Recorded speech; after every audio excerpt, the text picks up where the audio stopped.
verdadero alimento, Señor. Gracias, gracias, Señor, por bendecirles y bendecir a sus maestros, a sus maestras, Señor, que les han de guiar por ese tu camino. En el nombre poderoso de Jesús nuestro Señor. Amén.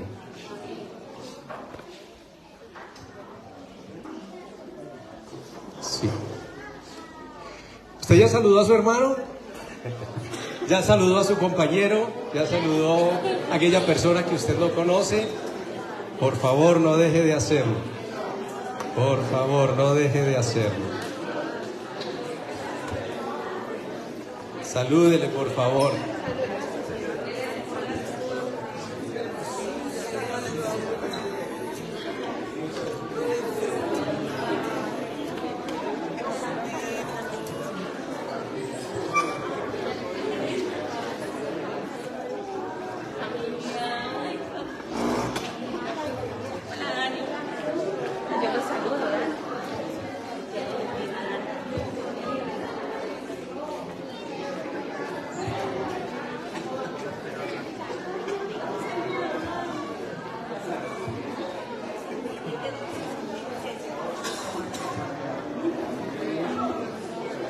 Pero bienvenidos los que se conectan a través de Meet, los que se conectan a través de Facebook. Quiero darle la bienvenida y doy gracias a Dios por sus vidas. Doy gracias a Dios que le inquietó para que esta mañana se nos uniera en este espacio de manera virtual. Esperemos que la próxima vez los podamos tener aquí presentes. Así vengan de otras ciudades, así vengan de otros países, de donde vengan, bienvenidos. Todos los que quieran venir a buscar la presencia de Dios y querer escuchar la palabra de Dios son bienvenidos. Bueno, podemos ubicarnos entonces para comenzar este espacio que pido a Dios sea de gran bendición para todos, pero siempre es de gran bendición ya el estar aquí, ya el poder compartir este ambiente de paz, de amor. Dios es propicio, Dios se alegra donde el amor de Él fluye, ¿cierto? Donde en el amor de Él no haya obstáculo, donde fluye en medio de nosotros, Dios se goza y ahí está Él. Porque es que en eso conocerán que somos sus discípulos, en que nos amamos los unos a los otros. Esa es la huella del pueblo de Dios, esa es la huella del pueblo de Dios. Y una de las cosas que caracteriza al pueblo de Dios es que permanece, es una palabra muy constante en los labios de Jesús. Permanece, el que permanece en mí, el que en mí permanece. ¿Sí? Dice, el que come mi carne y bebe mi sangre, en mí permanece y yo en él. Él hace mucho énfasis en el permanecer. Usted lo puede leer allí en Juan 15 y hace la comparación, ¿cierto?, de los pámpanos. Él es la vid y nosotros somos los pámpanos. Y el fruto se evidenciará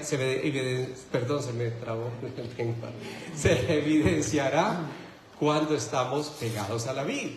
Si nos desconectamos de la vid, pues usted ya sabe lo natural que sucede. Esa rama se seca, ya no sirve.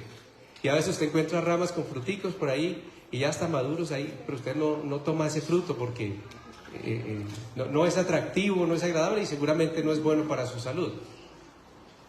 Dios dice que en la permanencia es donde damos fruto, porque podemos decir un día, yo acepto a Cristo como mi Señor y Salvador. Yo puedo hacer una oración de fe aquí delante de todos y yo le entrego mi vida al Señor, y como cantábamos ahora, no vuelvo atrás, y lo decimos determinado, ¿cierto? Lo decimos con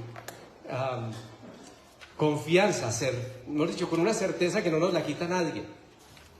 Y bueno, pasa el tiempo y eso se verá si es cierto o no, ¿cierto? Si era solo una canción o si de verdad teníamos esa convicción en el corazón.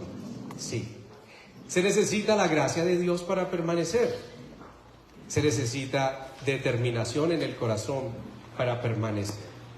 Así que ese es el tema de hoy. Vamos a hablar acerca de la permanencia y no es un tema nuevo. Yo sé que Ustedes ya lo han escuchado, aquí lo hemos tratado, pero el Señor siempre tiene más para darnos. No es algo que usted necesite conocer intelectualmente. Esto es algo que se necesita vivirse. Y por eso vienen experiencias, muchas experiencias indeseadas, no deseables del todo, no deseables en ningún sentido, pero que se necesitan para poder que nuestro corazón esté afirmado en esa intención. Ya no por la emoción, ya no porque la música me conectó con Dios, con su espíritu, todo está aquí, se me olvidó que tengo problemas y entonces conecté ahí con el Señor por unos minutos y digo, Señor, yo te seguiré, no vuelvo atrás, no vuelvo atrás. Y salió y a él mismo lo llamaron, hoy que nos cortaron la luz. Ya no. Yo pensaba que esto era diferente. Yo pensaba que si iba al servicio, que si iba a la reunión, entonces que las cosas se iban a arreglar, que caminar con Dios era sinónimo de no tener circunstancias, los problemas se acabaron, nunca más vendrán los problemas. Pero por lo menos aquí, no sé si lo ha escuchado, jamás se les ha dicho, no tendréis aflicción. Bienvenidos al grupo de los no afligidos, los que jamás serán afligidos. No, el Señor dijo, Jesús lo dijo, en el mundo tendréis aflicción, pero también dijo que Él había vencido el mundo. ¿Cuál es la diferencia entonces entre los que creemos y los que no creen? Si ellos tienen aflicciones y nosotros tenemos aflicciones. Bueno, la diferencia es, la razón de sus aflicciones son diferentes a la razón de nuestras aflicciones. La actitud frente a las aflicciones de parte de ellos es diferente con respecto a los que sí creemos. ¿Cuál es la reacción? O debe ser así, ¿cierto? ¿Cómo reaccionamos ante la aflicción? ¿Igual que el resto o en una confianza en el Señor? Vamos a hablar entonces de esto. Jesús habló de ello en Lucas 22, 28. Ustedes han estado conmigo durante mis tiempos de prueba. ¿Jesús pasó por pruebas? Sí. ¿Cierto que sí? Yo creo que nadie fue tan probado como Él. Jesús pasó sus tiempos de pruebas. Y Él dice, ustedes han estado conmigo durante mis tiempos de prueba. Y así como mi Padre me concedió un reino, yo ahora les concedo el derecho de comer y beber a mi mesa en mi reino. ¿Se da cuenta? Él sufrió las pruebas, pasó las pruebas, probado y aprobado. Él fue varón aprobado, es varón aprobado. Y está la gloria de Dios y dice que yo les concedo el derecho de comer y beber a mi mesa en mi reino. Pero Él mismo se puso como ejemplo, Él pasó por pruebas. Él fue probado, era el Hijo de Dios, era Dios. En el principio era el Verbo y el Verbo estaba con Dios, el Verbo era Dios y el Verbo era Dios. Y todo lo creado lo creó Él, lo creó Jesús. Y dejó su comodidad de ser Rey de Reyes y Señor de Señores, de ser Dios, y viene a la tierra y empieza a ser probado y tentado, tal cual como nosotros hemos sido tentados y probados. En todo fue tentado, pero no pecó en nada. Pero cuando Él soportó la tentación, cuando Él pasó la prueba, hizo la voluntad del Padre, tal cual como el Padre le había encomendado, Dios le pone a la diestra suya. Está sentado a la diestra del Padre. Y dice que ese es el derecho que Él nos da, y es de comer y beber a su mesa en su reino, comiendo a la mesa del Rey, viviendo en la casa del Rey. Con eso terminamos la semana pasada, ¿recuerdan? Mefiboset, hoy comerás a la mesa del Rey, vivirás en la casa del Rey. Y ustedes se sentarán sobre tronos y juzgarán a las 12 tribus de Israel. Le está diciendo a su iglesia. Y aquí le habla a Simón Pedro, le dice, Simón, Simón, Satanás te ha pedido ha pedido perdónenme, se lo voy a leer en esta versión Nueva Traducción Viviente. Dice: Simón, Simón, Satanás ha pedido zarandear a cada uno de ustedes como si fuera trigo. Los días. ¿Usted lo había leído así? En la versión Reina Valera dice: te ha pedido para zarandearte. Pero en otras versiones dice: ha pedido zarandear a cada uno de ustedes como si fueran trigo. ¿Qué pasa cuando usted zarandea trigo? Y ya está madurito. Cae trigo, ¿cierto? Pero ¿qué pasa cuando el viento sacude la cizaña? ¿Qué cae? Nada. La cizaña no da nada, ¿cierto? No cae nada, no da fruto. Así que dice: pero yo he rogado en oración por ti, Simón, para que tu fe no falle, de modo que cuando te arrepientas y vuelvas a mí, fortalezcas a tus hermanos. Esa aflicción que Pedro iba a enfrentar es una aflicción que ni usted ni yo queremos enfrentar. Negar al Hijo de Dios, negar al Salvador. Pedro había estado cerca de él, había escuchado a Jesucristo hombre, pero no había conocido al Jesucristo Salvador, Dios. Sin embargo, Jesús dice: yo he rogado por ti, yo he rogado en oración por ti. Y yo les digo, el Señor ha rogado en oración por nosotros.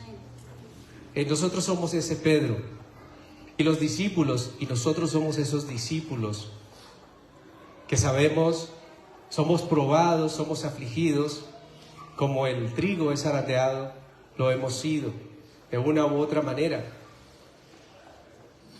Porque no perdamos de vista lo que el Señor nos dijo. Sin embargo, no perdamos de vista lo que el Señor le dijo a Simón. De modo que cuando venga la aflicción, ¿qué vamos a decir?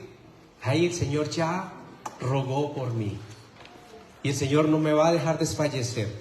El Señor no me va a dejar allí afligido, allí en el piso. Su diestra siempre permanece extendida para sus hijos.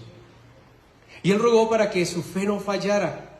De modo que cuando te arrepientas y vuelvas a mí, fortalezcas a tus hermanos. Y Jesús decía: es necesario que yo vaya a mi Padre, les conviene que yo vaya a mi Padre. ¿Por qué? Porque iba a enviar al Espíritu Santo. ¿Y quién es el que produce esa convicción de pecado, de justicia y de juicio? El Espíritu Santo. Ellos hasta ahora estaban escuchando las enseñanzas de Jesús. Ellos hasta ahora estaban conociendo de oídas. Pero cuando Jesucristo muere, para ellos fue sorpresa. A pesar de que lo habían escuchado de Él, Él les había dicho: yo se los había dicho. Miren que se los digo por adelantado. Miren que se los estoy diciendo por adelantado. Que esto tiene que suceder. Les conviene que vaya mi Padre. Porque cuando vaya mi Padre, entonces Él regresaría a nosotros por el Espíritu Santo. Y fue lo que le sucedió a Pedro. Recuerde que hay 120 personas más o menos orando después de que Jesús muere y resucita, va al cielo. Ellos están orando según las instrucciones de Jesús. El Señor nos ha dado instrucciones. Qué bueno que cuando Él venga nos haya haciendo lo que Él nos encomendó. Y ellos están allí orando cuando desciende el Espíritu Santo, la promesa del Padre. Y ahí entonces es el cumplimiento de la oración que el Señor había hecho por Pedro. Y recuerden que Pedro volvió. Pedro negó a Jesús, huyó de Él, él se escondió, estuvo cerca, mirando de lejitos. Y cuando una criada viene y le pregunta: tú eres de los de... Yo, ¿qué tal? ¿Cómo se le ocurre? ¿Cómo se le ocurre? Y no hacía nada. Él acababa de decir: yo no te dejaré. Leámoslo porque ahí mismo sigue, en Lucas 22:33. Pedro dijo: Señor, estoy dispuesto a ir a prisión contigo y aún hasta morir contigo. Eso lo dijo Pedro. Cuando el Señor le dice: bueno, Satanás los ha pedido a ustedes para zarandearlos. Y he rogado por ti, Pedro, en particular. He rogado por ti, Pedro. El Señor sabía que él iba a necesitar respuesta a esa oración. Y así que Pedro dice, no, Señor, yo estoy dispuesto a morir por ti. Estoy dispuesto a ir a prisión y aún a morir contigo. Pero Jesús respondió, Pedro, déjame decirte algo. Mañana por la mañana, antes que cante el gallo, negarás 3 veces que me conoces.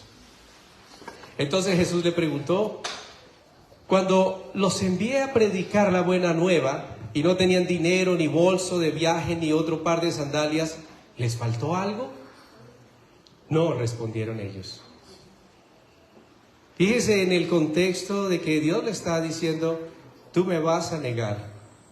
Yo voy a orar por ti para que no falte tu fe. El Señor conocía el corazón de Pedro y conocía sus debilidades.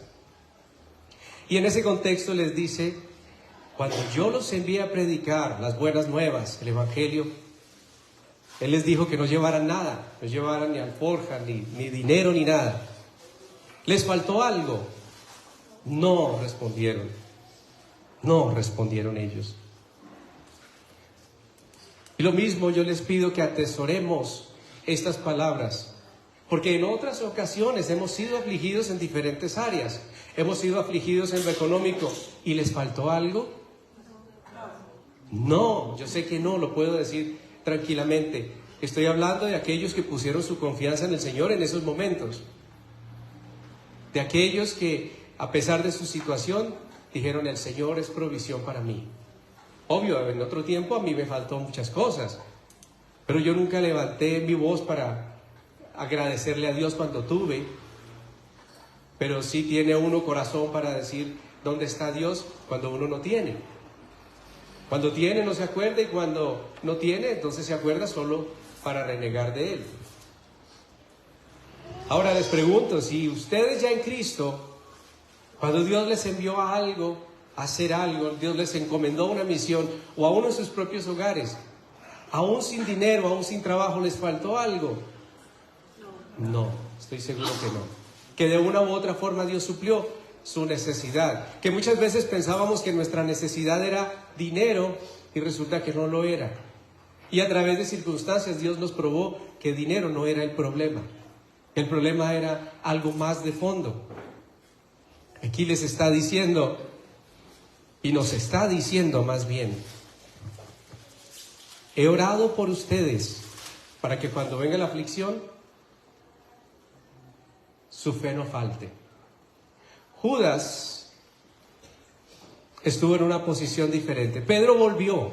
El Padre escuchó esa oración y Pedro volvió. Y Jesús le recibió.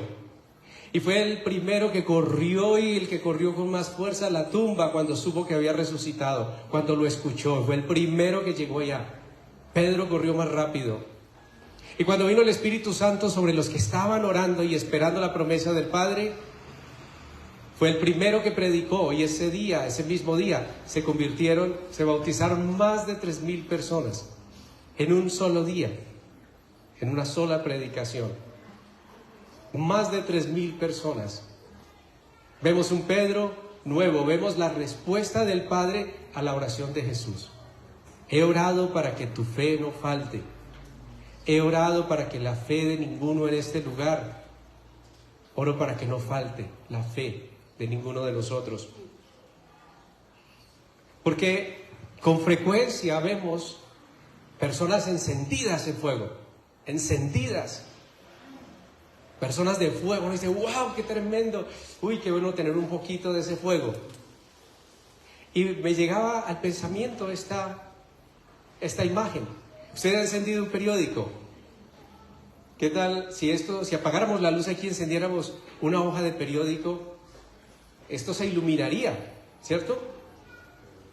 Si en lugar de la hoja del periódico encendiéramos una vela, alumbraría lo suficiente para verlos. No como la llamarada del periódico, pero igual ahí estaría. Pero entonces, ¿cuál es la diferencia?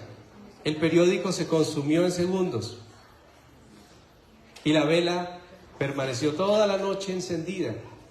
Hay velas que duran encendidas 20 horas, hay unos cirios que duran hasta 5 días encendidos continuamente. Entonces, ¿qué es la diferencia? Que el periódico se consume a sí mismo. Asimismo, aquel que recibe al Señor o que recibe la palabra en sus emociones y no en el espíritu. La recibo en la emoción. ¡Wow!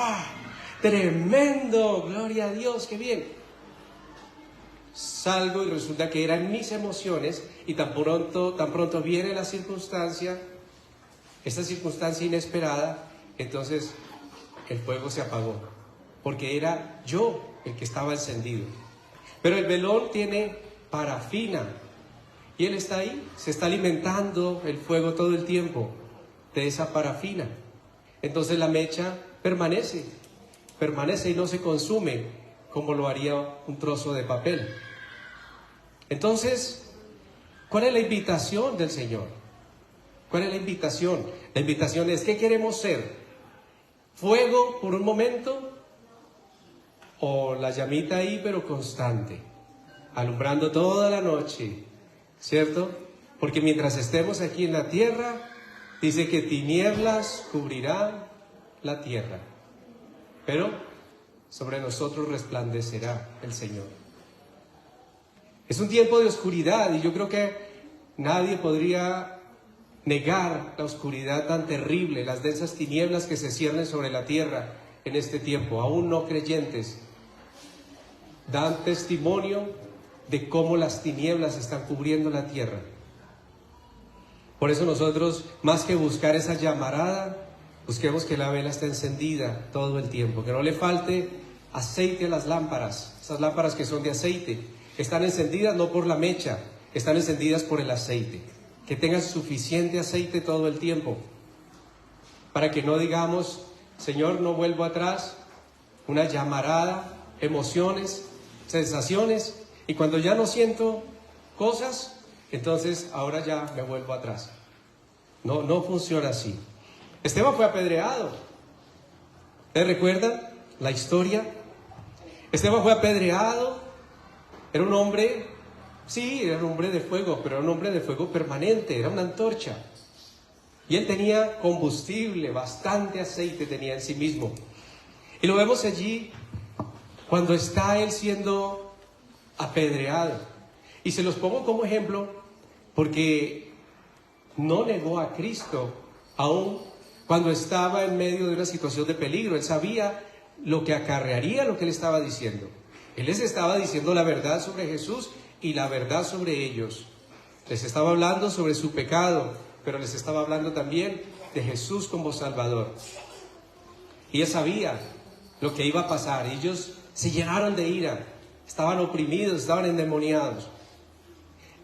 Y arrojan piedras a la vida de Esteban. Y Esteban está allí recibiendo piedras. Está allí. ¿Alguno aquí lo han apedreado? Bueno, a Esteban lo apedrearon. Y no vemos a Esteban allí diciendo, Señor, mira el tamaño de esas piedras. Señor, eso pega muy duro. Allí está diciendo él, dijo, he aquí, veo los cielos abiertos y al Hijo del Hombre que está a la diestra de Dios. Y es que en medio de la aflicción es hacia allá donde debe apuntar nuestra mirada. Es dice, buscad primeramente el reino de Dios y su justicia. Mantengan los ojos, su mirada en el cielo. Mantengan su mirada en las cosas de arriba y no las de la tierra. Y este hombre no podría haber hablado como lo hizo, con ese denuedo, con esa valentía, si no hubiera sido porque sus ojos estaban puestos en Dios. Y hasta en el momento de su muerte, justo antes de morir, él está ahí diciendo, veo los cielos abiertos. No está viendo piedras. Él no está mirando a ver cómo se esquiva las piedras. Él ahí está mirando es al Señor. Y dice, veo los cielos abiertos y al Hijo del Hombre que está a la diestra de Dios. El Espíritu Santo, este hombre lleno del Espíritu Santo, ve al Hijo de Dios y está a la diestra de Dios. Y es que hacia allá es donde tenemos que mantener nuestra mirada. Entonces ellos, dando grandes voces, se taparon los oídos y arremetieron a una contra él. Y eso va a suceder. Usted va a escuchar cómo muchos van a tapar sus oídos, cómo muchos no van a querer escucharte, cómo muchos lo van a tomar como una ofensa. Y arremetieron contra él y van a arremeter contra nosotros. Por hablar lo que hablamos, por hablar de Jesús. Hoy en día no se puede ni siquiera pensar en Jesús, ¿sí sabía? No sé si les conté la semana pasada de la noticia de la mujer que estaba allá frente a un lugar de abortos, una clínica de abortos, y llegó la policía y se la llevó porque estaba orando frente a ese lugar. La metieron presa y la soltaron luego, y luego ella está en el mismo lugar, ella está allí, y vuelven y le dicen, usted no puede estar aquí. Y ella dice, ¿por qué? ¿Usted qué está haciendo? Dice, yo estoy orando, en mi mente estoy orando. Ella estaba pidiéndole ahí al Señor así. Y le prohibieron estar ahí en ese lugar. La retiraron, no sé si la llevaron presa de nuevo, pero fíjese que hasta qué punto ni siquiera puedes pensar en Dios, ni siquiera puedes orar ahí en tu mente. Y una de las profecías de Daniel es que la ciencia se aumentaría en este tiempo y el control que quieren adquirir es total, al punto que ya están haciendo experimentos y están colocando chips en el cerebro de las personas y están moviendo sillas de rueda. La persona con el pensamiento va hacia allá, va hacia allá, va hacia todo lugar, y es una operación que es muy sencilla de hacer. Va por una arteria y la ubican como si fuera un cateterismo y ¡pum!, la ubican en el lugar preciso y listo, conectado con la computadora. Pero ahora ellos tienen acceso a la mente de las personas. Si esa computadora puede leer que usted quiere moverse para allá y se mueve, ¿quién más tiene acceso a esa información? Y a ese punto es que quieren llegar. En un colegio en China, a los jóvenes les ponían unas balacas electrónicas, ni siquiera les habían insertado nada en la cabeza, pero unas balacas electrónicas, y el profesor desde su computador decía, ay, vea, la Estela no está prestando atención, me está mirando pero no está escuchando. Entonces llegaba, bueno, Estela, cuénteme a ver, ¿usted por qué está despistada? Así lo están haciendo. Empezaron a hacerlo, ya han hecho experimentos con ello, y ahí miran, bueno, aquí hay dos que aunque yo los veo que me están mirando, pero están distraídos, y entonces el profesor los aborda. Hasta ese punto va a llegar, y hacía que a grandes y chicos, pobres, ricos, libres, esclavos, a todos les pusieran una marca en la frente y en su mano, y el que no tuviera la marca no podría comprar ni vender. Y el anhelo del enemigo es tener control absoluto de las personas, de sus mentes, y la ciencia se aumentará. Es una de las características del fin del mundo, o de los tiempos finales, perdón, no del fin del mundo, de los tiempos finales. Y ahora ya están vendiendo la oportunidad. Es que es paradójico, porque mientras le dicen a las mujeres que no tengan hijos, que los aborten, mientras les dicen a las niñas menores de 14 años, si usted queda en embarazo, usted no tiene que decirle a sus padres, venga que nosotros le solucionamos. Han abierto un negocio multimillonario en donde a usted le crían su hijo en unos vientres artificiales. Unos vientres artificiales, y ahí crece el bebé, ahí crece un bebé, sin ningún contacto entre hombre y mujer.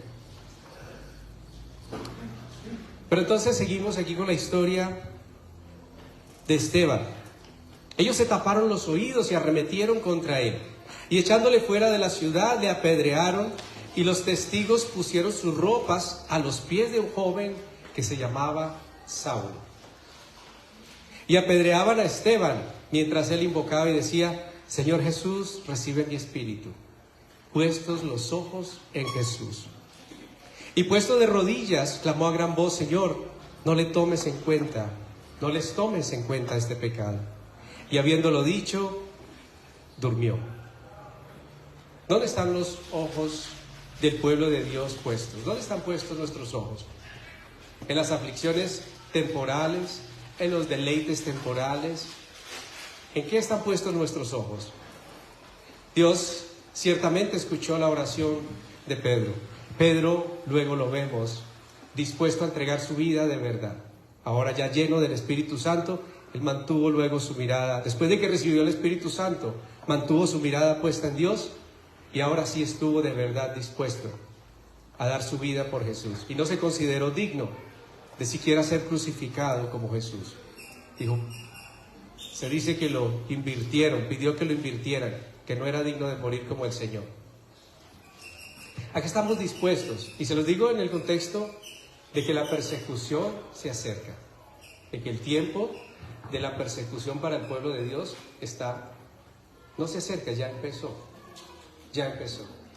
Empieza a través de leyes, empieza a través de adoctrinar a la sociedad entera para ver como aborrecible todo lo que tenga que ver con Dios, para ver como aborrecible todo lo que tenga que ver con Jesucristo. Entonces empieza el creyente a ser atacado desde afuera, desde las leyes, desde la sociedad. Hay un enemigo real espiritual que aún espiritualmente te quiere detener para que no busques la presencia de Dios. Y tienes que afirmarte en el Señor y pararte firme frente al enemigo cuando eso suceda y decirle: fuera de aquí, Satanás, fuera de mí, Satanás. Yo voy a honrar a mi Señor, yo voy a buscar al Señor, a Él serviré y ante Él me le postraré. No me postraré ante esos deseos que tú estás colocando en mi mente y en mi corazón. Pararnos firmes. Dice la palabra que si creemos en el Señor, echaríamos fuera demonios. Bueno, esos también. Esos que quieren venir a atormentarnos, a colocar temores, les decimos: fuera en el nombre de Jesús. No me estén ahí atemorizando. Hechos 9:15 dice: el Señor le dijo, les contextualizo. Mientras está ahí Esteban mirando al cielo, sus ojos puestos en el cielo, en las cosas eternas, lanza una oración poderosa: Señor, no les tengas en cuenta este pecado. Y el Señor escucha la oración. La oración del justo puede mucho, dice la palabra de Dios. Y esa oración toca a Saulo. Y Saulo está allí cuidando las ropas de aquellos que están apedreando a Esteban. Esteban no sabe por quién está orando, pero Dios lo escucha y esa oración la envía como respuesta hacia Saulo. Y luego Saulo tiene un encuentro personal con Jesús. Y es que cuando nosotros tenemos un encuentro personal con Jesús, es difícil que volvamos atrás. Por eso debemos procurar esa comunión diaria con Él. Porque el que no tiene comunión diaria con Él, muy fácilmente el día menos pensado se le convierte en algo ficticio, en algo efímero. Pues sí, yo creo que Jesús es el Hijo. Yo creo por allá, como vano, como lejos. Pero el que tiene una comunión cercana con Él, claro que mi Señor vive. Yo vengo de su presencia. Yo vengo de hablar con Él. Yo vengo de abrirle mi corazón a Él. Yo vengo de la intimidad con Él. ¿Cómo me van a poner ahí a dudar? ¿Cómo que yo como estudiante llego a la clase y el profesor de filosofía en 5 minutos me tiene dudando de ¿será que Dios existe o no existe? ¿Dios creó al hombre o el hombre creó a Dios? ¿Cómo es la cosa ahí? Oiga, ¿verdad? Sería que nosotros lo creamos. Pero el que está de verdad teniendo comunión con Dios, el que de verdad en su corazón dijo: no vuelvo atrás, he decidido seguir a Cristo y lo sigo todos los días de mi vida. Él dice: ¿qué me va a salir con esas bobadas? Si yo vengo de su misma presencia. Yo vengo de su misma presencia. El Señor dijo: el que me confiese delante de los hombres, yo le confesaré delante de Dios. Pero el que me niegue delante de los hombres, yo también le negaré delante de mi Padre Celestial. Escuchaba la historia de algún docente de filosofía. Eso lo escuché esta semana directamente de la persona. Y esta persona era amiga de él. Y Y la persona amiga mía, creyente, el hombre filósofo, y entonces le dice, él en algún momento, llegaron a la conversación y ella le dijo tal cosa. Dijo, no, porque voy para misa. Tú no eres filósofo, tú luego no eras, yo pensé que tú eras ateo. Dijo, no, yo creo, pero yo voy a misa, pero no le diga a nadie. Mantén el secreto. Mantén el secreto. ¿Se da cuenta que permanecer es mucho más que decir, yo creo en Dios? La Biblia dice que los demonios creen y tiemblan. Es permanecer. Permanecer porque vendrán situaciones difíciles. Y tú tienes que tener claro a quién estás creyendo. Por eso solamente aquellos que tienen una comunión personal con Él pueden experimentar lo que Saulo experimentó. A Saulo no le contaron. Saulo tuvo un encuentro personal con Él. ¿Qué es lo que Dios quiere con cada uno de nosotros? Dice en Hechos 9:15, Acts 9:15, el Señor le dijo, ve, porque instrumento escogido me es este, para llevar mi nombre en presencia de los gentiles y de reyes y de los hijos de Israel, porque yo le mostraré cuánto le es necesario padecer por mi nombre. ¿Cuánto le es necesario qué? Padecer por mi nombre. ¿Qué nos hace diferentes a Saulo? ¿Será que nosotros estamos excluidos? Yo no voy a decir que todos pasaremos por las mismas aflicciones, diferentes tipos de aflicciones, pero debemos saber que seguramente se presentarán, para que no nos tome por sorpresa y terminemos blasfemando del nombre de Dios, negando el nombre del Señor. Esto lo dice el Señor, se lo dice a Ananías, aquel hombre que fue y oró por Saulo. Le dice a Ananías, necesito que ores por ese hombre. Pero si ese hombre es el que nos asedia, nos persigue, nos está matando a los cristianos. Y el Señor le dice, instrumento escogido me es este. Usted es instrumento escogido por el Señor. Usted es instrumento escogido. Y debe saber que si usted de verdad va a caminar con Dios, va a haber aflicción en algún momento, de algún tipo u otro. Pero eso no es para mal, porque el Señor dijo que a los que amamos al Señor, todas las cosas nos ayudan a bien. Las aflicciones nos maduran, nos hacen fuertes espiritualmente, nos capacitan para extender la mano a otros que también tropiezan en lo mismo.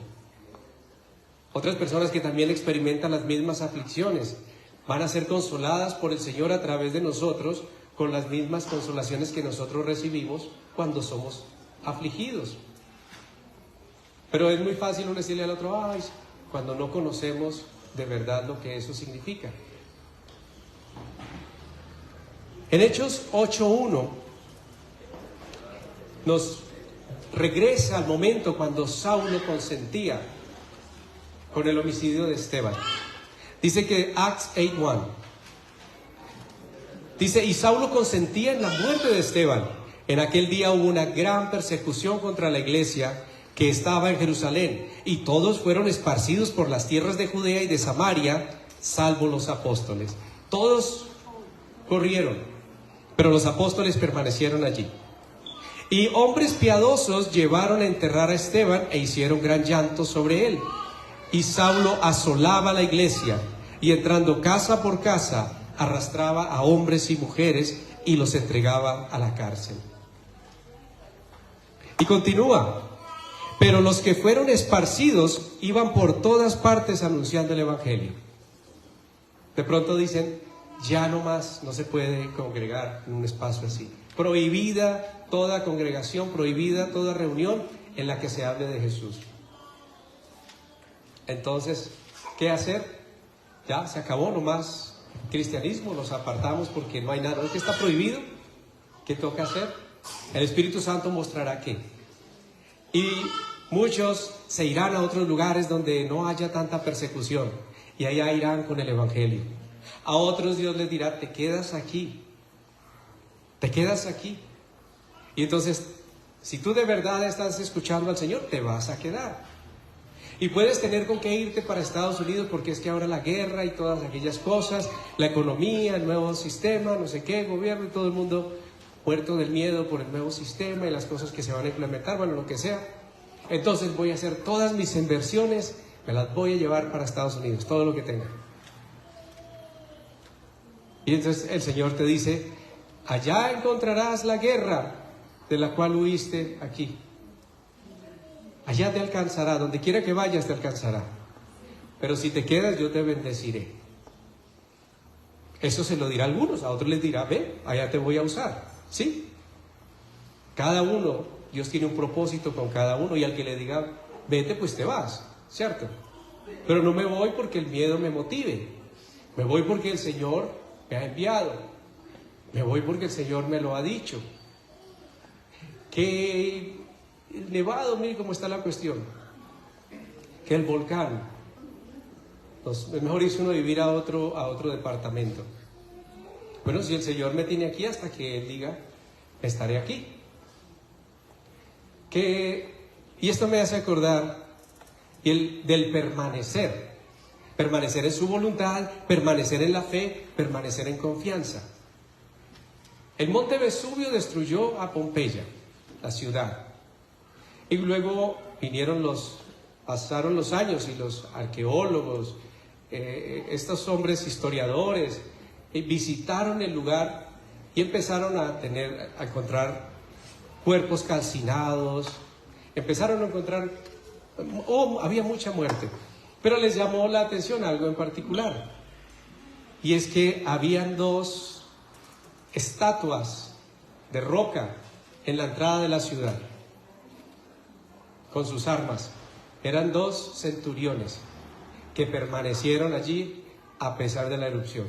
Ellos no corrieron, tal cual como los habían dejado en la entrada, ahí los encontraron. Eso habla de fidelidad, ¿cierto? Todavía no hemos visto un volcán explotar, gracias a Dios, que la gracia del Señor nos guarde y nos proteja, pero que sobre todas las cosas se haga su voluntad, que es buena, agradable y perfecta. Pero sea que algo suceda, debemos estar en el lugar donde Él nos dejó. Mire qué fidelidad. Ahí están, ahí quedaron esas estatuas de piedra, quedaron calcinados, pero de ahí no se movieron. El Señor nos está diciendo hoy, permanece donde yo te he colocado. Y estoy hablando en un espacio espiritual. ¿Qué te ha puesto? ¿Qué te ha encomendado el Señor? Permanece firme. Sigue con tus ojos puestos en el Señor. Él te puede decir que te muevas con un guiño, si lo estás mirando. Si estás conectado con Él, Él te hará la señita y tú la entenderás y te moverás hacia donde te tengas que mover.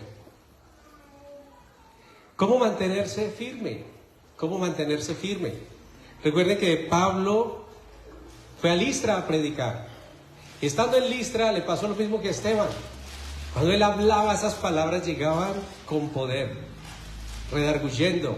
Y cuando tú hablas la verdad de Dios, ¿cómo lo recibe aquel que no está dispuesto a abandonar el pecado? Con ira, rechazo, enojo. Dice que en Hechos 14, 19, Acts 14, 19, luego unos judíos llegaron de Antioquía e Iconio y lograron poner a la multitud a su lado, cuando Pablo está predicándole a los de Listra, y dice que apedrearon a Pablo y lo arrastraron fuera de la ciudad pensando que estaba muerto. Ahí quedó Pablo, muerto, y lo sacaron como un perro, lo arrastraron fuera de la ciudad. Pero los creyentes lo rodearon, dice, y él se levantó y regresó a la ciudad. ¿Qué hizo? Se levantó y salió corriendo. Esto está muy peligroso por aquí. No, él no se movió. El Señor lo mandó a Listra, allá se fue a Listra. Lo apedrearon, lo dieron por muerto. Nada, se levantó, se sacudió y bueno, vamos otra vez a seguir haciendo lo que el Señor nos envió a hacer. Estoy seguro que ninguno de los que estamos aquí hemos llegado a experimentar ni una cuarta parte de esa aflicción, ¿cierto? Ni una pedrada nos han tirado. O hemos tenido que resistir hasta la sangre. Por eso yo les invito, permanezcamos. Que el Señor nos dé la gracia de permanecer, no importa qué suceda. El Señor nos dé la gracia, oremos. oremos, oremos, para que el Señor se apiade de nosotros y nos dé la gracia de permanecer. Muchos se han vuelto atrás porque se colgaron en cuentas, porque un novio no le volvió a llamar, porque su esposo o su esposa le abandonó. Ninguno ha tenido que enfrentarse a ser apedreado. A ninguno le han puesto un revólver en la cabeza. Si usted va a ese lugar, lo mato. Muchos han vuelto atrás por cosas insignificantes. Se me extravió el celular, ¿sí ve? Justo ahora que empecé a caminar con Dios. Se me perdió el computador, vea, y no se me perdió, lo dejé en tal lugar. Lo dejé mal puesto, yo lo dejé mal puesto. Y vea, y ahora que estoy caminando con Dios, yo mejor ni sigo ahí. Y se vuelven atrás.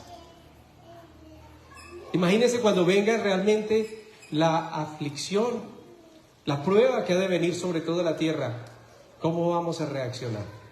¿Vamos a permanecer o nos vamos a volver atrás?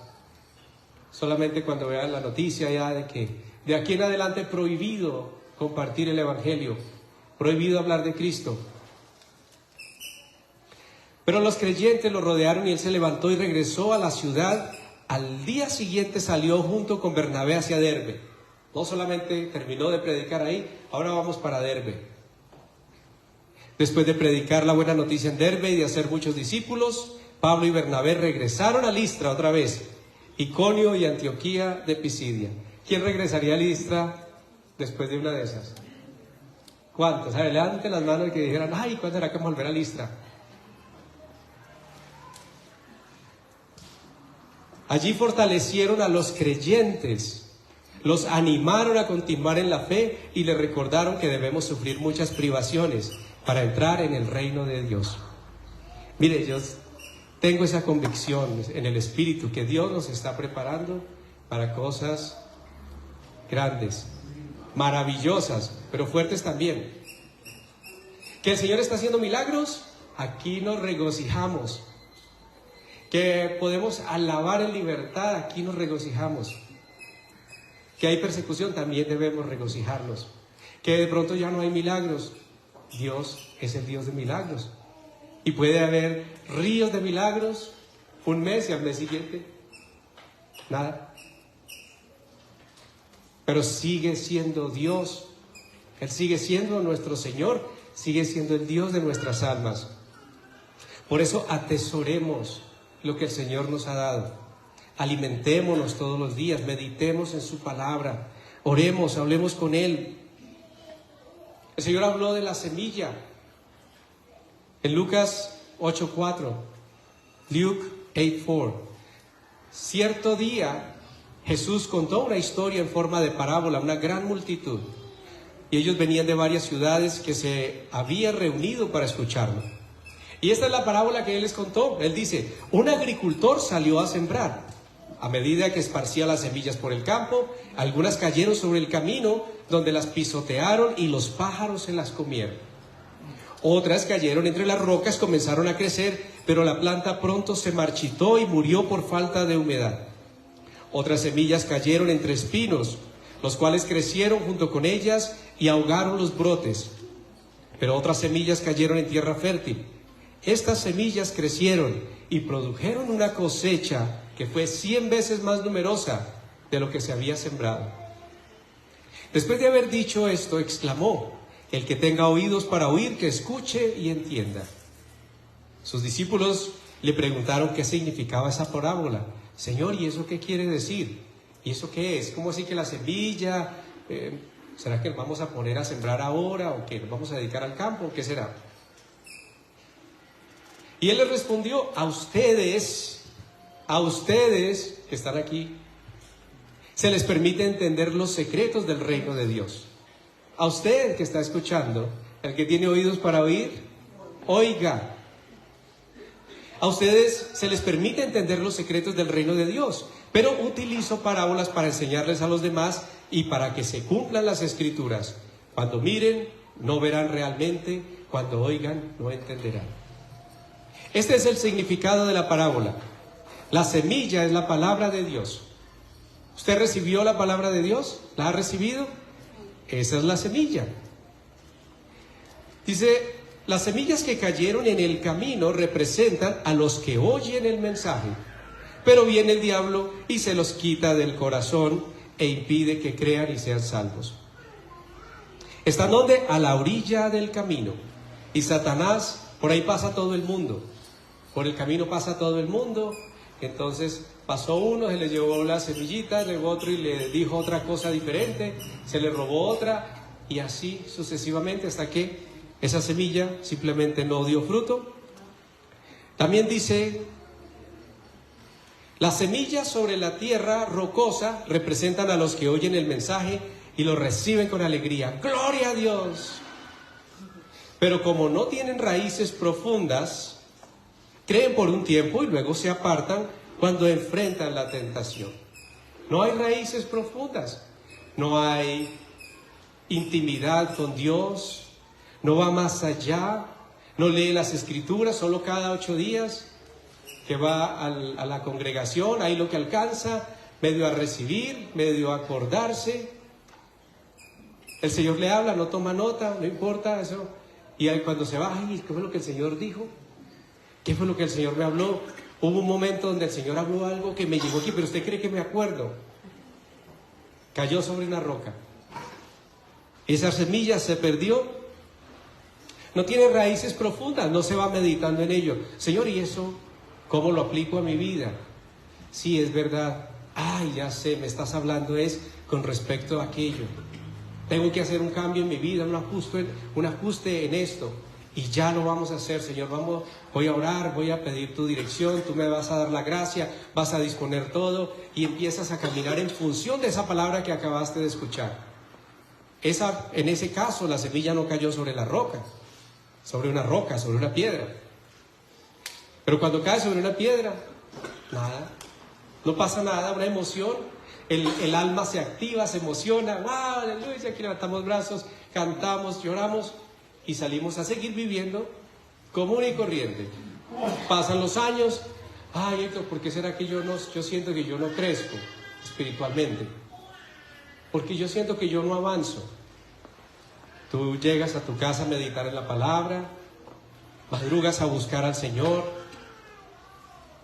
Cuando ves una situación, todo lo llevas hacia las escrituras. ¿Qué dice el Señor respecto a esto? No, entonces no vas a crecer, no va a llegar al crecimiento. Y dice, las semillas que cayeron entre los espinos representan a los que oyen el mensaje, pero muy pronto el mensaje queda desplazado por las preocupaciones, las riquezas y los placeres de esta vida, así que nunca crecen hasta la madurez. Se quedan unas maticas verdecitas, pero no alcanzaron a madurar. Quedó desplazado en muchas preocupaciones, muchos asuntos, muchos negocios, muchos compromisos. Tengo que hacer platica, tengo que trabajar, el domingo yo tengo que trabajar, ese día es cuando yo más gente tengo que atender. Entre semana, no, yo salgo cansado del trabajo. Me acuesto tarde, entonces me levanto temprano para irme a trabajar. ¿A qué hora voy a leer la Biblia? Y si la leo menos, que la voy a meditar. Y los placeres de esta vida. No, si es que justo ese día es que yo me encuentro con mi amiguita. Justo ese día es que yo me encuentro con mi amigo. Justo ese día es que están los partidos de fútbol. ¿Cómo voy yo a perderme el mundial? ¿O cómo voy a perderme si es que juegas un clásico? Así que nunca crecen hasta la madurez. Y las semillas que cayeron en la buena tierra representan a las personas sinceras, de buen corazón, que oyen la palabra de Dios, se aferran a ella y con paciencia producen una cosecha enorme. Dice ahí en el versículo 18, así que presten atención a cómo oyen. A los que escuchan mis enseñanzas se les dará más entendimiento, pero a los que no escuchan se les quitará aún lo que piensan que entienden. Pero ¿sabe qué? El Señor nos deja un regalo. Y aquí está el regalo que quiero que usted guarde. Yo sé que todo lo demás usted lo está guardando allá en su corazón, pero como si fuera poco, guarde este regalo. Dice, en Juan 14, 27. John 14, 27. Dice Juan 14, 27, les dejo un regalo. Sí, van a haber tinieblas. Sí, hay muchas tinieblas. Y cada vez habrá más tinieblas sobre la tierra. Sí. ¿Va a haber persecución? Sí. ¿Los van a atacar? Sí. ¿Los van a menospreciar? También. ¿Los van a desechar? También. En la India, cuando una persona se convierte a Cristo, de una vez lo eliminan de la casta, lo desheredan y hacen un funeral como si la persona se hubiera muerto, y oficialmente desde ese día en adelante esa persona ya no existe para ellos. Qué pesar, dicen ellos, nuestro hijo murió en el año tal, y murió fue que en ese año esa persona se convirtió a Cristo. Desde ese momento es desechado de la familia, de la sociedad. Pero el que está convencido, el que tiene convicción en su corazón, el que ha tomado una decisión real, los amo, me duele, lo lamento, pero es que Cristo es mi Señor, es mi Salvador, es mi amado, es mi Rey, es mi Dios, es la vida eterna. Mis papitos los amo, mis hermanos los amo, aunque ellos ahora me aborrezcan, pero ellos no me van a dar vida eterna. Pero ellos no me aman como Él me ama, pero ninguno de ellos fue a la cruz por mí. Ninguno de ellos fue a la cruz por mí. Y los amo. Y procuraré que ellos conozcan al Señor, oraré por ellos. Pero si su decisión es hacer un funeral y decidir que yo no existo, bueno, allá bien. Lo lamento por ellos. Pero yo he decidido de verdad seguir a Cristo. Y aquí viene el regalo. Les dejo un regalo. Paz en la mente y en el corazón, a pesar de las persecuciones, a pesar de la escasez, a pesar de las situaciones que puedan presentarse. Algunos por su fe los podrán despedir de su trabajo, algunos por su fe le despreciarán los compañeros. Pero el Señor dice, mi regalo para ustedes es paz en la mente y en el corazón. Y la paz que les doy es un regalo que el mundo no puede dar. Yo les doy mi paz, yo no se las doy como el mundo la da. El mundo la da basado en que todo esté perfecto. La paz que yo les doy es una paz que el mundo no puede entender. Porque en sus circunstancias, cualquiera que viva, usted está feliz. Y el mundo está amargado, dolido, en tristeza, deprimido. Y tú estás viviendo en un gozo que nadie te lo puede quitar. Solo tú te lo puedes dejar arrebatar, pero nadie puede quitártelo sin tu permiso. Así que no se angustien ni tengan miedo. Recuerden lo que les dije, me voy, pero volveré a ustedes. Si de veras me amaran, se alegrarían de que voy al Padre, quien es más importante que yo.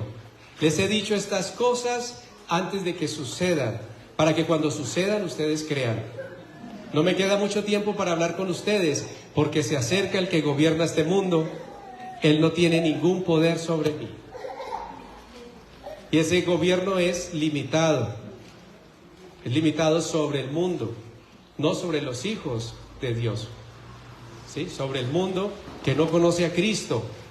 Y es un príncipe, pero tenemos un rey de reyes y señor de señores. Dice él, pero haré lo que el Padre me manda, para que el mundo sepa que amo al Padre.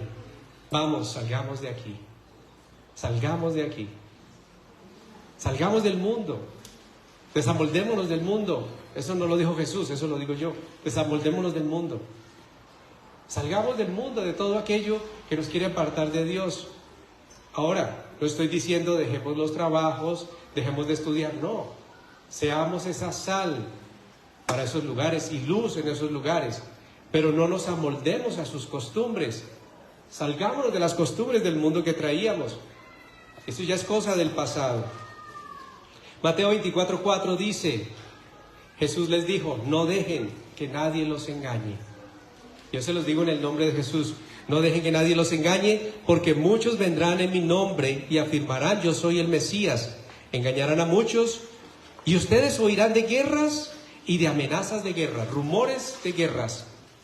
Pero no se dejen llevar por el pánico, no teman. Es verdad, estas cosas deben suceder, es verdad, pero el fin no vendrá inmediatamente después. Una nación entrará en guerra contra otra y un reino contra otro reino. Habrá hambres y terremotos en muchas partes del mundo. ¿En algún momento en el futuro? Los estamos viviendo ya, está frente a nuestros ojos. Entonces los arrestarán. Ah, no, eso todavía no. No aquí, pero sí en otros lugares, en Colombia también. Aún en el mundo hay muchos países en donde ahora están arrestando a la gente. Como les decía, solo por pararse en un lugar público a orar por la vida de inocentes. Y están siendo arrestados. Los perseguirán y los matarán. En todo el mundo los odiarán por ser mis seguidores. El adoctrinamiento que está sucediendo involucra odiar a todo aquel que mencione a Dios, a Jesucristo. A Jesucristo. Usted puede mencionar a Buda, no pasará nada. Mahoma, no pasará nada. Pero no mencione a Cristo, porque ellos contra él sí están. Porque es la verdad, el camino, la verdad y la vida. En todo el mundo los odiarán por ser mis seguidores y muchos se apartarán de mí. Se traicionarán unos a otros y se odiarán. Muchos dirán, yo estaba empeliculado. Pero es simplemente porque no están dispuestos a enfrentar lo que viene. Muchos dirán, no, yo vuelvo otra vez donde estaba, no, donde yo estaba bien. Y siguen su vida como la vivían antes. No, es que tampoco, esos son extremos. Y la realidad es que están paniqueados, tienen temor, tienen terror en su corazón y no están dispuestos a confesar el nombre de Jesús.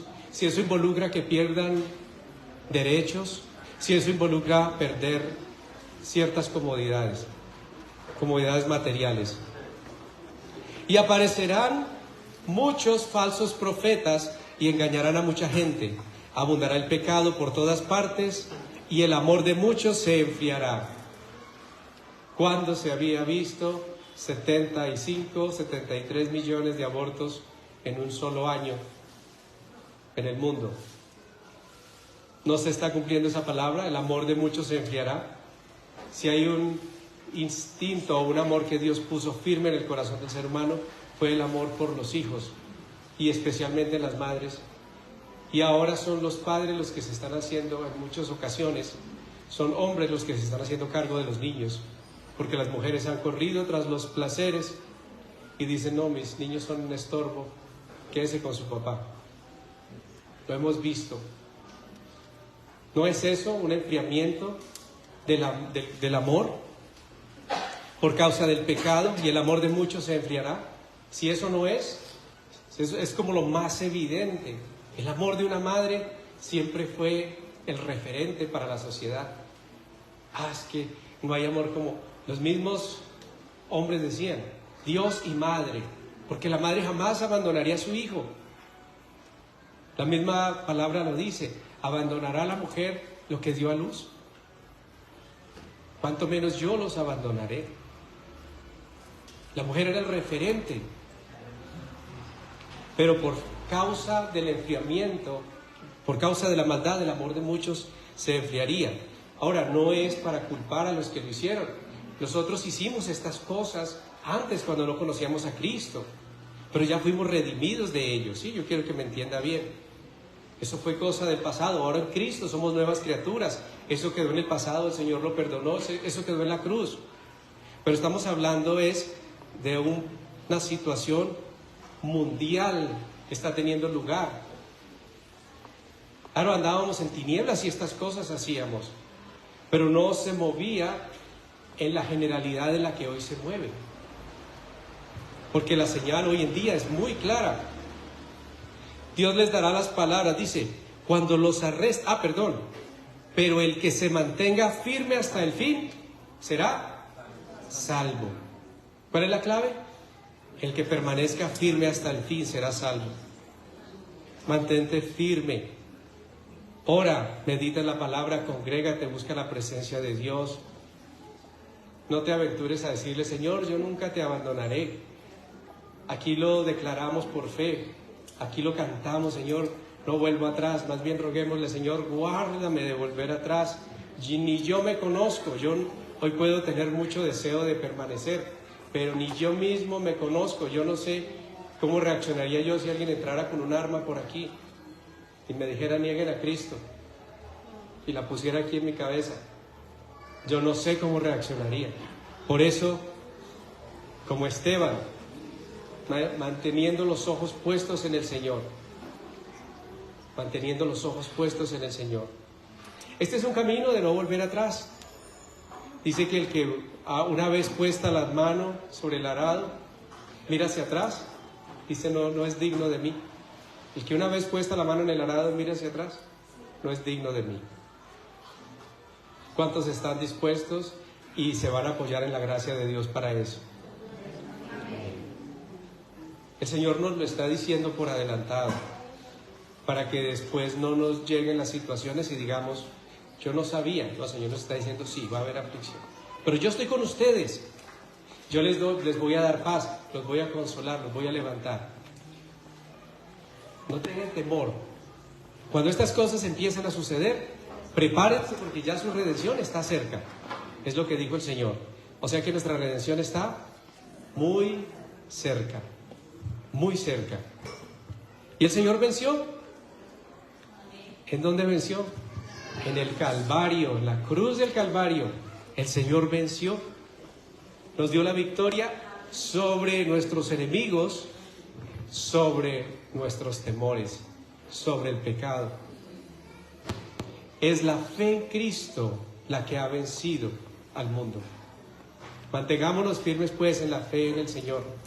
Y vamos a orar, vamos a alabar, y durante la alabanza, en el momento en que el Espíritu Santo así ponga en su corazón, usted viene y toma la cena dignamente, es decir, con un corazón totalmente rendido al Señor, no con hipocresía.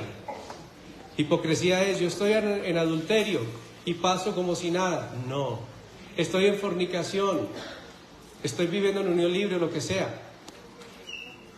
Arregle su situación antes de venir para que venga y tome la cena dignamente.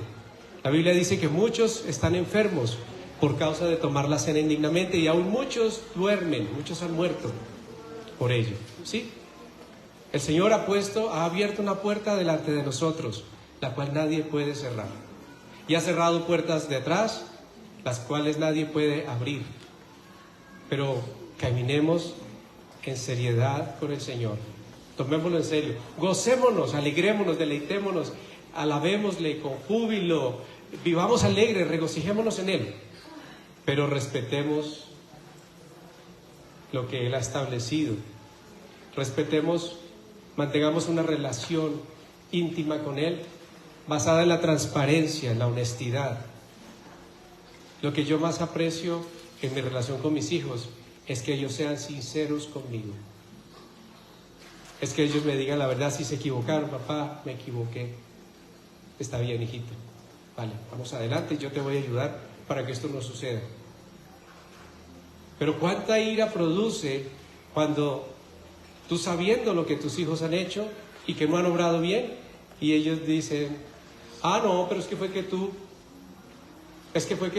la mujer que tú me diste, ah, es que no, pero tampoco no fue mala fe, y no. Es mejor uno decir, Señor, sí, me he equivocado, ayúdame a ordenar mi casa, ayúdame a poner mi vida en orden delante de ti y aún delante de los hombres. Y entonces sí podemos venir y nos regocijamos con el Señor y tomamos la cena dignamente. Y el Señor se alegra de que tomemos la cena. Que recordemos que cada vez que tomamos la cena estamos recordando que Jesucristo fue a la cruz por nosotros, que Jesucristo venció nuestro pecado, nos perdonó, nos reconcilió consigo mismo, nos dio acceso directo al Padre. Y creo que casi se me pasa esa palabra. Y es que el Señor nos dio acceso al Padre. Tenemos entrada libre al Señor. Tenemos entrada libre al Señor, al Padre, por medio de nuestro Señor Jesucristo. Vamos a alabarlo. Vamos a declarar que Él venció en la cruz.